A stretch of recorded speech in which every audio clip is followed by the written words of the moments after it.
Hi, welcome. This is Dr. Richard Herbold, and today I'm going to be talking a little bit about Hashimoto's disease. So Hashimoto's disease is a particular type of hypothyroidism, and when we look at the variety of complaints that I see in my office for the last 36 and a half years is fatigue, weight gain, dry skin, cold hands, cold feet. It's a pretty common complaint along with constipation, which oftentimes are the hallmarks of hypothyroidism.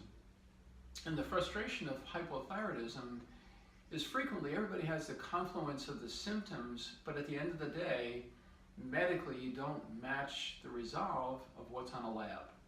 So you go to the physician, you have a whole set of symptoms, and suddenly to your disappointment, you're told that you're normal. And part of the reason for that is 90% of hypothyroidism is an autoimmune condition called Hashimoto's. Now, Hashimoto's is an autoimmune condition that could be silent until it gets to a point where now you become what's called primary hypothyroidism. Hashimoto's is an autoimmune condition where the body is attacking the thyroid.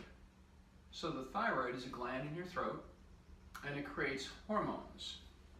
So 93% of the hormones are T4, 7% are T3, and these hormones in production in the manufacturing center then get carried over to the liver for processing.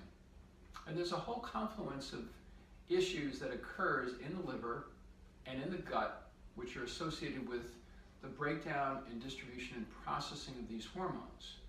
And all of that is affected negatively by things like cortisol and stress reactions. And then you have to get the hormones into the cell for the distribution of the cell activation for the genetic information. And just know that every cell in the body other than red blood cells needs thyroid hormones, every cell. So when your thyroid doesn't work really well, it might not be broken, but it just might be limping along, which is why you have symptoms. So looking for the antibodies, which often precede primary hypothyroidism, is part of the diagnosis or understanding, even if it's what we call silent autoimmunity, of creating an understanding of why somebody might feel terrible and still might have normal labs.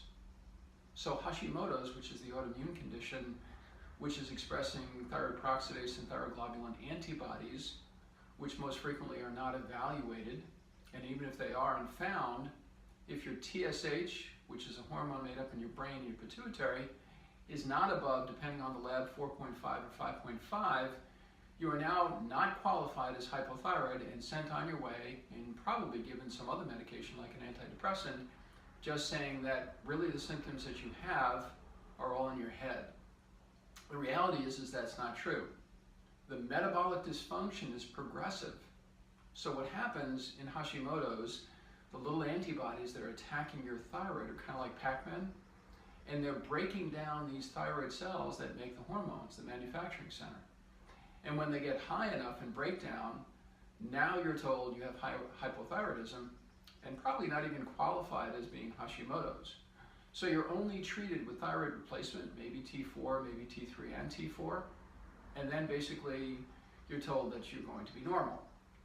If you do have this underlying issue, which 90% of the time is in the background of hypothyroidism, called Hashimoto's disease, there are a number of different criteria that are critical for you to be evaluated for. And those are all immunological mechanisms, things like vitamin D for what we call T regulatory cell activity. There are other components in resolving to a great degree autoimmunity, such as glutathione and nitric oxide modulation that I talk about to patients. So if you're frustrated, if you've been told you're normal and yet you still have all the symptoms, just know there is another model in the healthcare system that's incredibly powerful for helping people who are frustrated with having the symptoms and yet being told that they're normal. I hope that was helpful. This is Dr. Richard Herbold at Capital District Vitality Center, and I thank you so much for your time.